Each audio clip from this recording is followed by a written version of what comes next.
दो चार बाल हैं चलेराम वाले।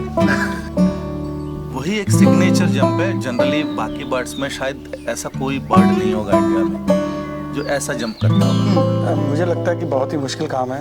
और वो इतना शाई बर्ड है, जैसे उसकी अब बताते हैं कि 264 सिर्फ रह गए हैं, तो इससे मालूम पड़ता है कि वो एंडेमिक के अलावा इतना शाई है, इसलिए वो कॉमनली ब्रीड भी नहीं कर रहा है। अगर हैबिटेट नहीं है उसका तो खाएगा क्या, वो रहेगा क्या?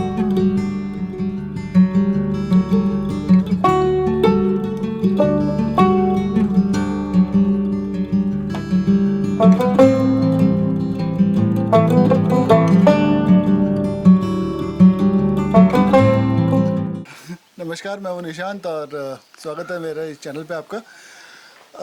बहुत लोगों ने पूछा कि यार उपेंद्र जी का नाम लेते रहते हो, कैमरे के सामने कब आएंगे। उपेंद्र जी हैं, ये कैमरे के सामने हैं। और वायरलेस माइक मेरे पास दो ही हैं, तो एक उनके लगा दिया और एक मैं और दिवाकर जी शेयर करते रहेंगे। तो हो सकता है कि आपको ये हाथ में गुलाब के फूल की तरह पकड़ा हुआ नज़र आए।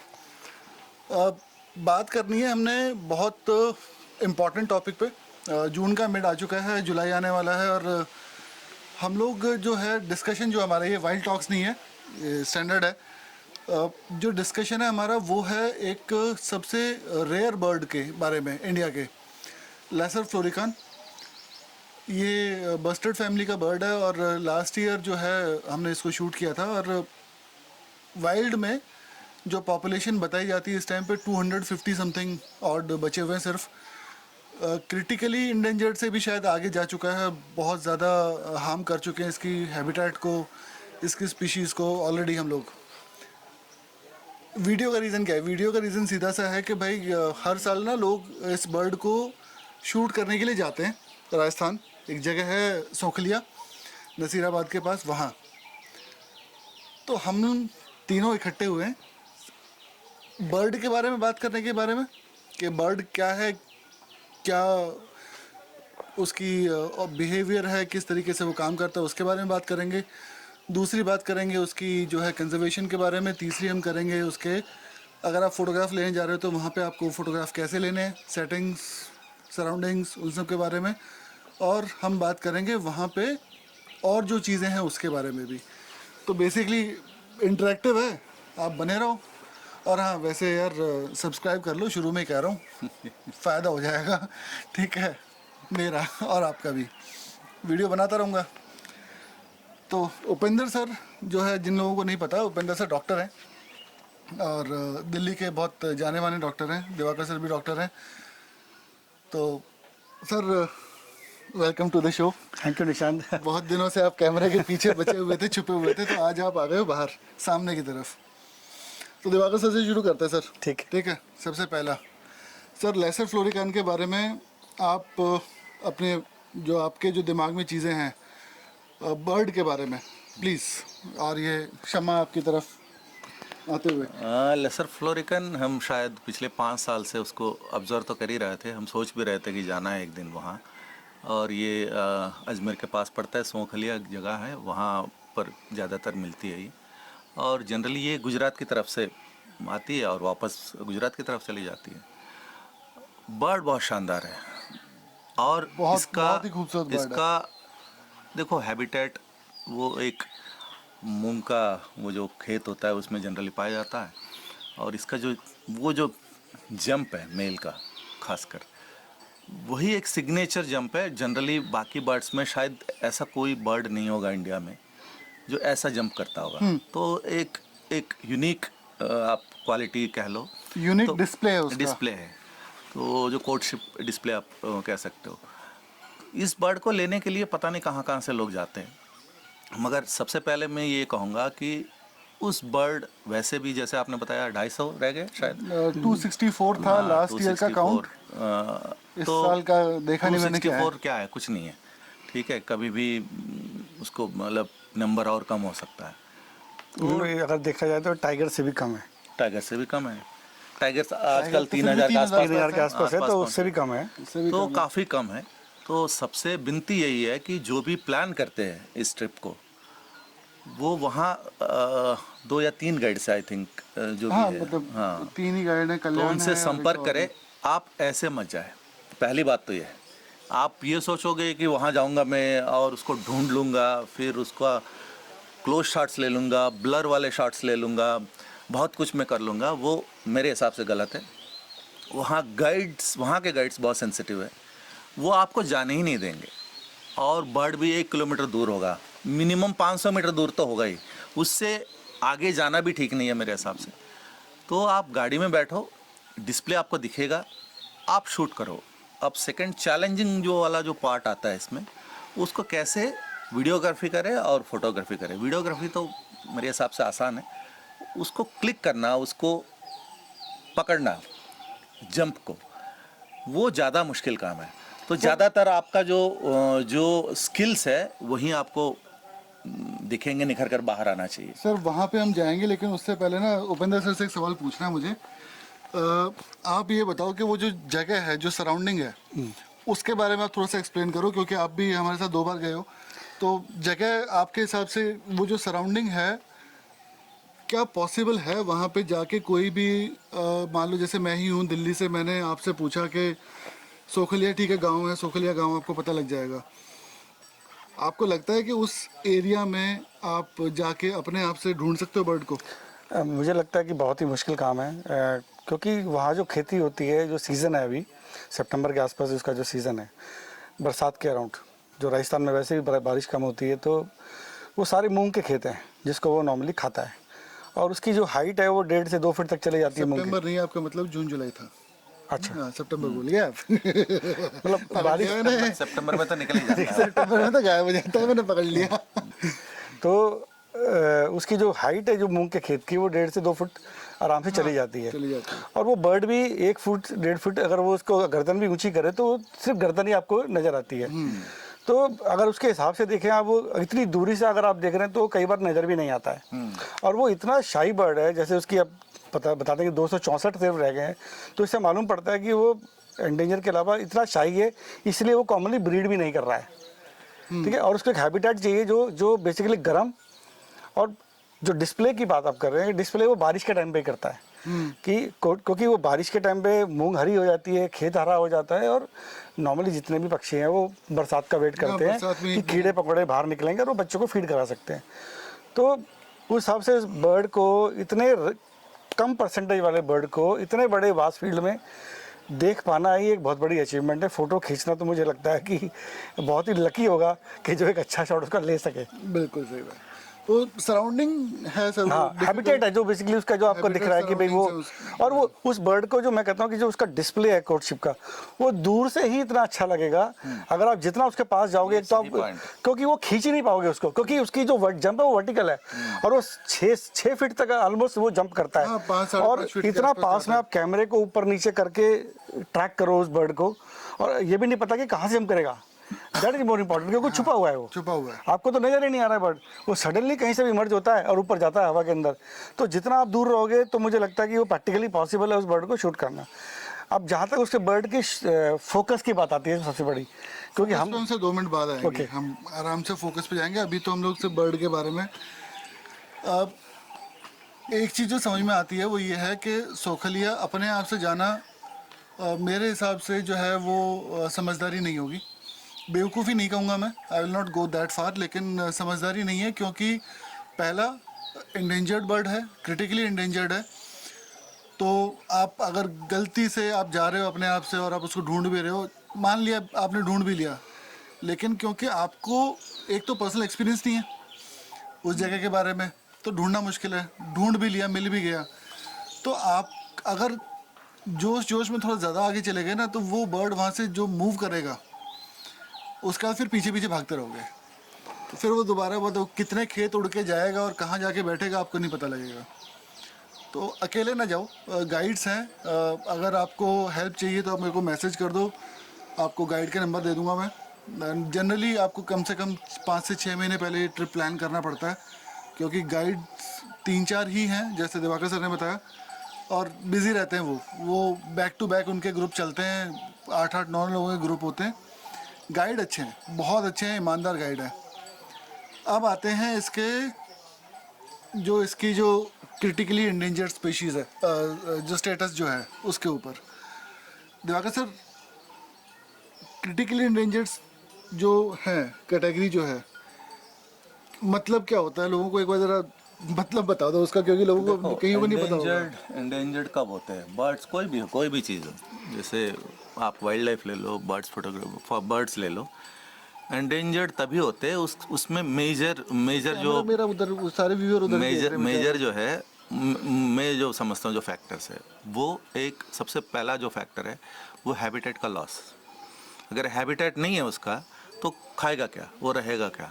ये जनरली हर जगह हो रहा है, ये एक कॉमन कॉज है जो पहला यही आता है। दूसरी बात ये है कि एंक्रोचमेंट, हैबिटेट तो है वहाँ मगर आपने एंक्रोच कर लिया और ज़बरदस्ती कुछ और कर रहे हो काम, या फ्लाईओवर्स आ गए, कुछ सड़कें बना रहे हो, आपको पता ही नहीं है हैबिटेट के बारे में वहाँ कौन सी बर्ड रहता है। ये एक दूसरी, ये थोड़ा सा बिगर लेवल पे होता है जनरली। आजकल कुछ बचाओ आंदोलन यहाँ भी चल रहा है, तो ये सब है, हमें बताना पड़ता है सरकार को या लोगों को इत्तला करना पड़ता है कि यार यहाँ ये वाइल्ड लाइफ है, इसको छेड़ो मत। ऑब्वियसली सर, जो लोग उन प्रोजेक्ट्स को कर रहे हैं हाँ। वो वाइल्ड लाइफ एंथुसियास्ट नहीं है, वो वाइल्ड लाइफ एक्सपर्ट्स नहीं है, और जो वाइल्ड लाइफ एक्सपर्ट्स हैं उनके पास वो जा नहीं रहे। तो वहाँ से जो एक फीडबैक मिलना चाहिए, जो एक इन्फॉर्मेशन आनी चाहिए, वो इन्फॉर्मेशन तो उनके पास पहुँच नहीं रही है। और तीसरी चाहिए एक वो अहम बात यह है, आजकल तो वैसे काफ़ी हद तक लोगों ने कम किया है, वो है उसको मारना, पोचिंग, ये सब चीज़ें, ये तीसरी उसमें कैटेगरी में आते हैं। पोचिंग एक बहुत बड़ा इशू है। टाइगर्स का भी तो पोचिंग का इशू था, बस्टर्ड का पोचिंग का इशू है। थोड़ा मैं ऐड करना चाहूँगा कि यूज़ ऑफ इंसेक्टिसाइड्स जो हम लोग खेतों में यूज़ करते हैं इंसेक्टिसाइड, वो जैसे अब मूंग के खेत की हम बात कर रहे हैं, अब मूंग में कीड़ा लगेगा तो किसान को वो पसंद नहीं आएगा, तो वो उसको मारने के लिए इंसेक्टिसाइड यूज़ करेगा। लेकिन ये जो बर्ड है वो खाता मूंग का सीड है, ठीक है, या वो कीड़े खाता है। तो जब वो अवेलेबिलिटी कीड़ा जब मारा जा रहा है तो उसके लिए फूड की स्केर्सिटी हो रही है, उसको फूड नहीं मिल रहा है, फूड भी पॉइजनस मिल रहा है उसको। तो वो एक अलग इशू है इसके अंदर। जैसे कि टाइगर्स का भी रिसेंटली मैंने पढ़ा कहीं पे कि 3 टाइगर मरे हैं अभी रिसेंटली, और तीनों में पॉइजनिंग इज द कॉज। तो पोचिंग का जो स्टाइल है वो चेंज हो गया है, वो पॉइजनिंग पे करने लगे हैं रादर देन शूटिंग। तो अभी जैसे इस बर्ड को पहले मारा जाता रहा शूटिंग के जरिए, लेकिन अभी तो ये जो मर रहा है वो बेसिकली फूड की वजह से मर रहा है, कि जो पॉइजनिंग की वजह से मर रहा है। पॉइजनिंग की वजह से है, हैबिटेट नहीं है, ओवर पॉपुलेटेड हो गई है तो इसको जगह ही नहीं मिल रही, और बीइंग ए शाई बर्ड इसको दिक्कत हो रही है, अपने बच्चे ब्रीड करने में, बड़े करने में दिक्कत तो हो ही रही है। तो भाई ये है इसका इंडिजेंट होने का रीज़न, ठीक है। आप समझ लो कि 264 लास्ट ईयर का फिगर है, ये लास्ट ईयर का भी नहीं है, शायद उससे भी 2-3 साल पहले का फिगर था। मैं गया था 2020 में भी गया था मैं सोखलिया, हम तीनों ही गए थे। तो वहाँ पे करीब हमने जो टोटल देखे होंगे लेसर फ्लोरिकान वो थे शायद 10 से 12। और जब 2021 में गया था, फिर जब 2022 में गया था तो 2022 में हमने देखे हैं टोटल 4 या 5। तो आप ये देखो कि वो एक साइट जो कि उसकी ब्रीडिंग की सबसे फेमस साइट्स में से एक है, वहाँ पे भी जो ब्रीडिंग के लिए जो आ रहे हैं बर्ड, एक साल के अंदर उसके अंदर 60% के आसपास जो है वो गिरावट है। 30% बर्ड वापस आए हैं, बाकी 60% कहाँ चले गए नहीं पता किसी को।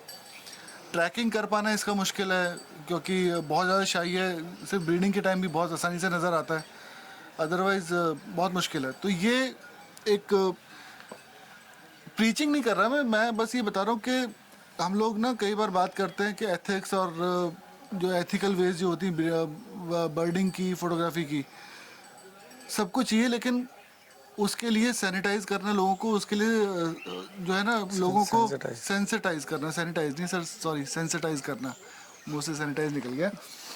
तो लोगों को सेंसिटाइज करना, लोगों को एजुकेट करना, लोगों को ट्रेन करना ज़रूरी है। तो यहाँ तक तो ये ट्रेनिंग वाली बात हो गई भाई, मतलब क्यों आपको अकेले नहीं जाना चाहिए, गाइड हैं वहाँ पे, गाइड की सर्विस लो, थोड़े महंगे हैं but they are worth the money you are paying to them. दूसरा, बर्ड क्रिटिकली इंडेंजर्ड है। आप अगर अपने आप से ना कोई एडवेंचर कर रहे हो तो you are basically adding into the miseries of that bird. तो मत करो, वो गाइड को लेके जाओ, ज़्यादा समझदारी है। मुझे लगता है कि बिना गाइड के हो भी नहीं पाएगा ये, मेरे को भी लगता है कि हो प्रैक्टिकली पाएगा। इम्पॉसिबल है। नहीं, लेकिन एडवेंचर किसी को करना है तो उसकी बात है कि नहीं, कोई वो देखो खेत का भरोसा नहीं है, जैसे हम लोग जाते हैं वहाँ पे सर गांव वाला फैल जाए तो हाँ फिर वही क्या नहीं, करोगे? उसके अलावा कि वो जो फॉरेस्ट के लोग हैं उन्होंने इन्फॉर्मर्स भी छोड़े हुए हैं वहाँ हाँ, पे, DNHS कि के जो लोग वहाँ जो पे हैं, जो WTA गांव के के वहाँ लोग पे हैं वो सेंसिटाइज हैं इस मामले में, और वो आपको घुसने भी नहीं देंगे खेत के अंदर। तो बिना परमिशन के क्योंकि वो गाइड जो है ट्रेंड है और वो लिंक में है फॉरेस्ट गार्ड्स के, तो मुझे लगता है कि समझदारी उसी में है कि उनके साथ जाया जाए। उनके साथ जाया जाए। अब आते हैं सर हमारे व्यूअर्स के सबसे इम्पोर्टेंट पॉइंट पे, भाई फोटो कैसे लोगे? मतलब मुझे पता है कि सर फोटो निकालना ना, मतलब लिटरली फोटो लेना लेसर फ्लोरिकान का एक चैलेंज है, ठीक है। चैलेंजेस बताएंगे दिवाकर सर, उसके सॉल्यूशंस बताऊंगा मैं, ठीक है। तो ओवर टू दिवाकर सर। सबसे मुश्किल काम मुझे दे दिया आपने। नहीं सर, चैलेंजेस आप बताओगे क्या क्या चैलेंजेस हैं? चैलेंजेस ये है कि बर्ड जो है वो जो मूंग का क्या बोलते हैं उसको? जवार और मूंग जवार, के दोनों हाँ। में रहता है। और वो है नीचे, ठीक है, उसका आपको कुछ दिख नहीं रहा है और आपको पता है कि वो उड़ेगा, ठीक है। आपने इसमें दो तरीका अपना सकते हो। एक क्या है कि उस मूंग के जो जो पौधा है जो भी है वहाँ आप फोकस करो। नहीं आप समस्या बताओ, सॉल्यूशन मैं बताऊंगा। सॉल्यूशन मेरा काम है। तो समस्या ये है कि ये आप वहाँ फोकस नहीं हो पाता है, एक बात तो ये है। और वो दिन में ना जनरली ये जो मेल है 200 से 400 बार करता है ये आप मान लो एक सेशन कर भी लिया, आपसे आपके सामने वो मान लो 50 बार उड़ा भी, और एक जगह उड़ता नहीं है, थोड़ा आगे भी जाता है, उसके बाद वहाँ वो अपनी जगह हिलता है, वो एरिया भी अपना वो कवर करता है कि थोड़ा टेरिटरी भी अपना वो एक कर चीज हमने सकता जो नोट की उसमें कि हमें जब विजिबल होता है वो एक जगह पे और हम सोचते हैं कि यहाँ है कि वो यहाँ से शॉट लेगा, तो अंदर ही अंदर दूसरी जगह पहुँच जाता है, 20-25 मीटर दूर पहुँच जाता है और वहाँ चल जाता है। तो आपने सोचा कि यहाँ है वो उड़ेगा यहीं, मैं यहीं से आप वो आपको मिलेगा नहीं, वो आगे चला जाएगा, वो एक मुसीबत है उसका। और दूसरी बात ये है कि आप जाते हो सवेरे और इसकी एक्टिविटी भी ज़्यादा होती है, जैसे दिन बीतता जाएगा एक्टिविटी कम होती जाएगी, उसके बाद आपको पता है रोशनी और ये एक्सपोजर वगैरह ये सब मतलब हार्श लाइट हो जाती है। तो जो भी आपको करना है वो वही 7 साढ़े 7 तक आपको रैप अप करना है, 8 लास्ट, उसके बाद तो मिलेगा ही नहीं। शॉट मिल भी जाएगा तो ढंग का नहीं मिलेगा। ये हो गया एक पहला चैलेंज। उसके बाद उसको आइडेंटिफाई करना भी इतना आसान काम नहीं है, क्योंकि कभी कभार ऐसा होता है कि वो कॉल तो आपको समझ में आ रहा है कहीं से कर रहा है, मगर उसको आइडेंटिफाई करना without guide, I think it is also one of the challenges. मूंग के खेत के अंदर तो चलो फिर भी आपको एक बार काला सर नजर आ जाएगा, लेकिन जो जवार है, जवार के तो वो नीचे हो जाता है, नीचे हो जाता है, आपको सर ही नहीं दिखता। जब तक सर नहीं दिखेगा जब तक आप क्या निशान भाई, करोगे? एक चीज बोलूंगा कि लास्ट टाइम जैसे ये बर्ड की जो मूवमेंट है वो बारिश के बाद बढ़ती है सर ठीक है। लास्ट टाइम हम जब लोग गए थे कि देखोगे 3 दिन में खेत इतना बढ़ गया कि थर्ड डे हमको बर्ड ही नहीं दिखा। बर्ड ही नहीं दिख रहा। सही बात है, बर्ड ही नहीं दिख रहा था। कि 3 दिन में वो जवार इतनी बढ़ गई कि वो बर्ड का दिखना मुश्किल हो गया था हम लोगों को। तो चैलेंजेस जो है, बर्ड को पहले ढूंढना चैलेंज है, उसके बाद फिर बर्ड की मूवमेंट को ट्रैक करना चैलेंज है, फोकस करना चैलेंज है। बारिश होना भी जरूरी है, बिना बारिश के वो जंप नहीं करता है। मैं बताता हूँ इसके आपको ना बड़े सीधे सीधे सॉल्यूशंस। सबसे पहला भैया, जितनी लंबी लेंस हो सके, जितनी मतलब आपके पास 400 आपकी लिमिट है तो 400 लेके जाओ, टीसी ले जा सकते हो, उस पर टीसी लगा लो। आपके पास 500 ले जाओ, 600 ले जाओ, क्योंकि कितनी भी कोशिश करना गाइड जो है वो आपको बर्ड के 100-150 मीटर से ज़्यादा पास जाने ही नहीं देगा। भी मुश्किल काम लगता है, वो जाने ही नहीं देगा आपको। आप अगर मतलब जा भी सकते होगे, आपके पास ऑप्शन होगा कि आप चले जाओ छुप छुपा के, रेंग के नीचे ज़मीन में छुप के, कुछ भी गाइड नहीं जाने देगा, क्योंकि बर्ड का स्टेटस जो है थोड़ा सा मामला क्रिटिकल है यहाँ पे, तो वहाँ पे जाने नहीं देते। तो लंबी लेंस लेके जाओ। दूसरा, प्री फोकस करके रखो, जहाँ बर्ड है जिस एक जनरल एरिया में है प्री फोकस करके रखो। बी ऑन ट्राईपॉड पे रहना बहुत ज़रूरी है। बर्ड की जो एक आदत है, जो जैसा कि अभी उपेंद्र सर ने बताया, बारिश होती है और हल्की हवा चाहिए। आपने जो वीडियो स्टार्ट हुआ उससे पहले जो वीडियो देखा होगा छोटा सा, मतलब हम लोग आए उससे पहले, उसमें जो हवा है हल्की हल्की और ऊपर बादल हैं, वो हवा चाहिए उसे और वो इनटू द विंड फेस करके जंप करता है।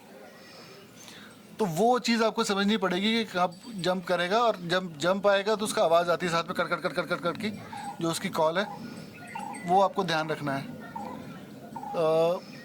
ये 2-3 चीज़ें हैं जो बहुत ज़रूरी हैं। ISOs आपके जाएंगे हाई, शटर स्पीड आपकी जाएगी बड़े आराम से 2000 1/2000 के आसपास।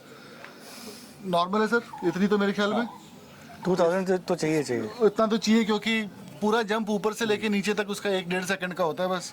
इसमें 2-3 चीज़ें और है। मैं ये सजेस्ट करूँगा कि आपके पास अगर फुल फ्रेम है तो आप क्रॉप बॉडी ले जाओ, वो ज़्यादा बेहतर ऑप्शन होगा।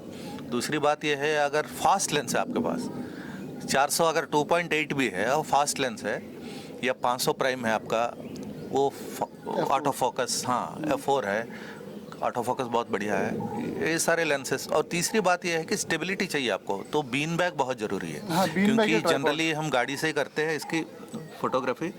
वीडियोग्राफी के लिए तो चाहिए ही चाहिए, मिनिमम रिक्वायरमेंट है बीन बैग की। और फोटोग्राफी के लिए भी आप यूज़ कर सकते हो बीन बैग, और हैंड हेल्ड भी कर सकते हैं, ऐसे वो नहीं है, मगर बीन बैग से आपको वीडियो बहुत बढ़िया आ जाएगा।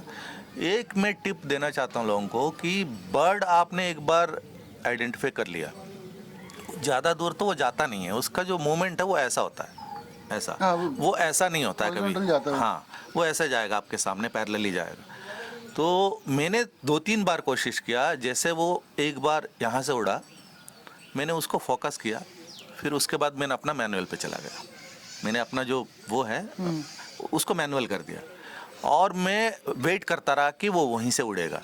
तो ऐसे मेरे पास 2 शॉट्स है, वो बिल्कुल मैनुअल है और उसमें वो बिल्कुल फोकस्ड है। ये एक टिप है। एक चीज़ मैं ऐड करना चाहूँगा कि क्रॉप बॉडी और फुल फ्रेम की दोनों की एडवांटेज और डिसएडवांटेज हैं। कि जब हमको बर्ड की सिर्फ बर्ड लेना है तो क्रॉप बॉडी बहुत बढ़िया काम करती है, लेकिन जब वो जंप करता है आपके पास इतना टाइम नहीं होता कि आप उस कैमरे को ऊपर नीचे करो, तो आपको और डिस्टेंस घटाना पड़ेगा अपना, सो दैट कि आप पूरा फ्रेम ले सको उसकी जंप तक का। तो जब आप जंप लेने के लिए करोगे तो आप बेसिकली जूम आउट कर जाओगे, तो जैसे आप जूम आउट करोगे तो डिस्टेंस और बढ़ गया आपके लिए।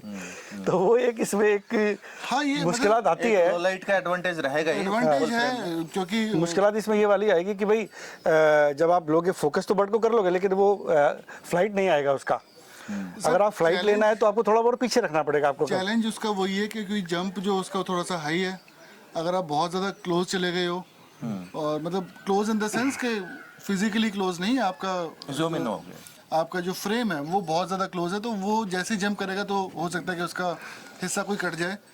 तो वो सारी चीज़ें ध्यान में रखनी ज़रूरी है। हालांकि आप कोई भी लेंस लेके जाओ, आपको 100 मीटर से आगे तो गाइड जाने ही नहीं देगा। 100 मीटर भी कम बता रहे हैं भाई, 100 मीटर भी शायद कभी बता रहा हूँ, वो 150-200 मीटर तक ज़्यादा है उससे भी। ज़्यादा है, आपको हमने जो उससे खींचा है वो ज़्यादा 500-600 मीटर पे खींचा है। हाँ, 500 पे, 500 पे। हम लोगों को 500 मीटर पे अवेलेबिलिटी हुई ही नहीं उस बर्ड आप की। एक दिन लेट पहुंचे थे ना, उससे पहले हमने एक 200 मीटर पे खींच लिया था। तो उस दिन किस्मत से वो खेत में ही था, हम लोग गाड़ी में से ही खींच रहे थे। नहीं, लेकिन वो पास में था, उसमें एंगल, जैसे हम लोग जैसे उस दिन खींच रहे उतरे थे, नहीं सर गाड़ी से, हाँ, गाड़ी में ही कि थे, हम वो ऊपर पास आ गए। हाइट पे थे और वो नीचे था, और बारिश इतनी ज़्यादा तेज हो गई थी कि वो हाँ, शूटिंग हो नहीं पा रही थी, फोकस करना मुश्किल हो क्योंकि रहा था। कैमरा निकालना मुश्किल हो गया था बाहर हमारे लिए। तो ये इसकी बेसिक है, मतलब शटर स्पीड आपकी रहेगी वही 1/2000 1/1600 के आसपास। ISO आपका हाई जाएगा क्योंकि ओवरकास्ट कंडीशंस होंगी।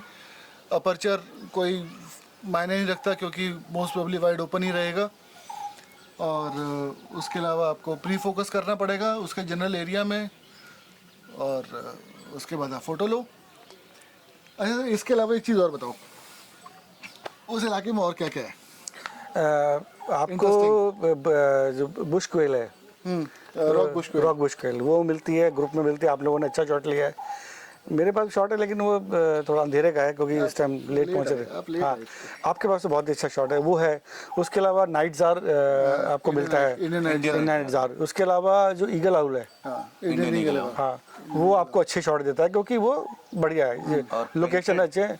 पेंटेड भूल गए। पेंटेड आपका फ्लोरिकन फ्रैंकोलिन, पेंटेड फ्रैंकोलिन है, वो भी अवेलेबल है वहाँ पे। पेंटेड फ्रैंकोलिन है। हाँ, तो और इसके अलावा और क्या है सर? इसके अलावा आपका चेस्टनट बेलेट सैंग्रोज है। हाँ, और चेस्टनट बेलेट सैंड ग्राउस के अलावा आपका करल्यूज वगैरह तो खैर नॉर्मल जनरल मिल ही जाते हैं। तो वहाँ पे एक जो खास चीज़ जो मेरे पास एक इमेज है, मैं अभी डालता हूँ इसके बाद। मैंने पहली बार इंडियन ईगल आउल को किसी खेत में बैठे हुए देखा। जनरली जो है वो रॉकी टेरेन में बैठे होते हैं। वो पहली बार ऐसा था कि इंडियन ईगल आउल किसी खेत के अंदर बीच में बैठा हुआ था और बारिश हो रही थी। तो इतना शार्प नहीं है, लेकिन फॉर एक्सपीरियंस इट वाज मतलब बहुत अलग चीज़ थी वो मेरे लिए लाइफ में, क्योंकि देखा इंडियन ईगल आउल को दिल्ली में भी देखा है, हरियाणा में भी देखा है, जनरली अरावली के पहाड़ों में बैठे हुए देखा है हमने। वो अलग था, वो बिल्कुल खेत के बीच में बैठा हुआ था, बारिश चल रही थी बहुत बढ़िया वाली, और बस दिख गया। वो किस्मत थी हमारी। कंडीशन बिल्कुल भी नहीं थी फोटोग्राफी की। हाँ, कंडीशन क्योंकि वो अंधेरा था, इवनिंग का टाइम हो गया था, हम लोग वापस आ रहे थे उस टाइम। हाँ, और बीचों बीच बैठा दिखा, और वो बारिश भी तेज थी उस टाइम। सर आप कुछ और ऐड करेंगे इसमें? हाँ, मैं इसमें ये ऐड करना चाहता हूँ, जो दिल्ली से जाना चाहते हैं, दिल्ली या गुड़गांव से, मुझे लगता है यहाँ से 7 से 8 घंटे लगते हैं आज के डेट में। और कोशिश करें कि एक जगह है नसीराबाद के आसपास रुके, क्योंकि वहाँ रुकेंगे तो वहाँ से आधे घंटे में या 40 मिनट में आप साइट तक पहुँच। खाने की अवेलेबिलिटी का है, खाने के अवेलेबिलिटी का इश्यू है, होटल्स का भी वहाँ इश्यू है। फिर भी बेसिक होटल्स, 2 होटल्स तो है ही है वहाँ। तो जो मेल ग्रुप से जो 2-3 लोग हैं तो आराम से उस होटल में रुक सकते हैं। एक आगे जाके भी एक क्लार्क्स करके एक होटल है, थोड़ा सा महंगा है वो, मगर वहाँ से थोड़ा सा टाइम लगेगा आने में, वापस आने में। एक तीसरा ऑप्शन है, जो अगर फीमेल्स है, वुमेन बर्ड फोटोग्राफर्स, उनके लिए अजमेर है पास में। अजमेर से आना थोड़ा और ज़्यादा, आधा 1 घंटा और ज़्यादा लगेगा, 1-1.25 घंटे का एक्स्ट्रा हो जाएगा आपको। एक्स्ट्रा हो 4 बजे 4:30। और सबसे इम्पॉर्टेंट जो टिप इसमें देना चाहता हूँ, आप कम से कम 6 सेशंस करिए। हाँ, 5 से 6 सेशन तो ज़रूरी हैं। इतना हाँ, तो मतलब इतने सेशंस आप करिए ताकि आपको एक सेशन में फ़ोटो ना भी मिले तो दूसरे सेशन में आप ट्राई कर सकते हो। क्योंकि ऐसा नहीं कि बहुत बार ऐसा होता है कि बारिश नहीं हुई, आप चले गए, हो सकता है उस दिन ना मिले, तो एक दिन बैकअप रखिए, 2nd या 3rd डे। उसके बाद वापसी में आप झालाना चले जाइए। झालाना में भी अगर जल्दी मिल जाता है तो झालाना में आप लेपर्ड खींच के आइए। इसमें एक चीज़ मैं ऐड करना चाहूँगा कि सेशन हमारे 2 होते हैं इसके अंदर, मॉर्निंग का और इवनिंग का, और 10-11 बजे मॉर्निंग सेशन ख़त्म हो जाता है। अगर आप अजमेर या दूर रहते हैं तो आपको थोड़ी सी आने में फिर से दोबारा दिक्कत आएगी, क्योंकि 3 बजे फिर दोबारा से स्टार्टिंग हो जाएगी। तो मुझे लगता है कि अगर होटल का स्टे पास ही रखा जाए, सो दैट कि आपको ट्रैवलिंग का टाइम बच जाए, क्योंकि जो बीच में आपको रेस्ट भी मिलेगा, क्योंकि गर्मी का टाइम है। आप देखिए, गर्मी में आपको बार बार ड्राइविंग करके 1.5 घंटा 1 घंटा वापस जाना, फिर तो आपको टाइम ज़्यादा मिलेगा नहीं, आप ड्राइविंग में सारा टाइम निकाल दोगे तो रेस्ट नहीं कर पाओगे आप। तो कोशिश ये करें कि भाई पास ही लें तो बेटर है, कि 10-15 मिनट में, आधे घंटे में आप पहुँच जाएँ, अपने होटल पहुँच जाएँ, वहाँ नाश्ता करें, नहाए धोएँ, और 2 बजे के बाद फिर से स्टार्ट कर दें। इसमें आपके पास एक और ऑप्शन है कि अगर आप अपनी गाड़ी यूज़ नहीं करना चाहते हो तो वहाँ जो गाइड आपको, अगर गाइड आपने हायर कर लिया है तो गाइड को आपको पहले बताना पड़ेगा कि आपके लिए गाड़ी भी अरेंज करनी है उसे। मेरे ख्याल में दिन के 5-6 हज़ार रुपये के आसपास है। I am not very much sure, क्योंकि मैंने कभी गाड़ी हायर नहीं करी है। सुना है ऐसा कि दिन के 5-6 हज़ार रुपये गाइड सिर्फ गाड़ी वाला लेता है। तो एक ऑप्शन वो है। दूसरी, आपके पास अपनी गाड़ी ले जाने की ऑप्शन है। अपनी गाड़ी अगर ले जा रहे हो तो ध्यान रहे कि यार थोड़ा सा जो है ना स्क्रैचेस वगैरह लगेंगे गाड़ी पे, क्योंकि जो अप्रोच रोड्स हैं गांव के अंदर वो कीकर बहुत ज़्यादा है वहाँ पे, तो वो आपकी गाड़ी पे स्क्रैचेस वगैरह आएंगे। तो बहुत ज़्यादा बड़ी गाड़ी ले जाने की ज़रूरत नहीं है। एक चीज़ मैं और ऐड करना चाहता हूँ, सेडान भाई साहब आप लोग ना ले जाएं। सेडान जो है एब्सोल्युटली कॉन्ट्राइंडिकेटेड है उस जगह के लिए। और जो छोटी मोटी गाड़ियाँ हैं, जैसे जो आते हैं हमारी फेवरेट वैगनआर है हमारी वो भी लेके ना जाए। हाँ, 4x4 है तो वेल एंड गुड, बहुत अच्छी बात है, क्योंकि वहाँ बारिश होती है, उसके बाद फिसलन बहुत है, और वो अप्रोच रोड्स भी इतने मतलब नैरो है। एक तो कीकड़ का ये तो है ही है, वो स्क्रैचेस तो आएंगे ही, ऊपर से आपको शॉट्स भी ढंग का नहीं मिलेंगे, क्योंकि गाड़ी जो है वहाँ बहुत ज़रूरी है, बढ़िया वाला, क्योंकि वही जा सकता है अंदर तक, बाहर आपको खींच के ला सकता है। दूसरी बात ये है कि जो वहाँ का जो वो लोग प्रोवाइड करते हैं वो शायद ये बोलेरो टाइप का होता है, वो अच्छा है। वैसे आप लोग उसको यूज़ करने से भी अच्छे शॉट्स आपको मिल सकते हैं। एक चीज़ मैं ऐड कर दूँ इसमें, गाड़ी स्क्रैच तो साइड में लगते हैं, लेकिन जो कीकर है वो 2-2.5 इंच वाला मोटा कीकर है, उसका कांटा वो टायरों में भी घुस जाता है। हाँ, और टायरों में घुस पंचर गया का तो डर। पंचर का बहुत डर लगा रहता है। तो जो उनकी गाड़ियां हैं वो थोड़े टायर हैवी रहते हैं, तो इजीली वो पियर्स नहीं करता है उसको, टायर को। और नया टायर रहेगा तो बेटर है कि टायर में आपको रबर ज़्यादा है तो ज़्यादा मिलेगी। तो घिसा हुआ टायर ना लेके जाएं। तो ऑल इन ऑल ये सेडान तो लेके ही ना जाएं।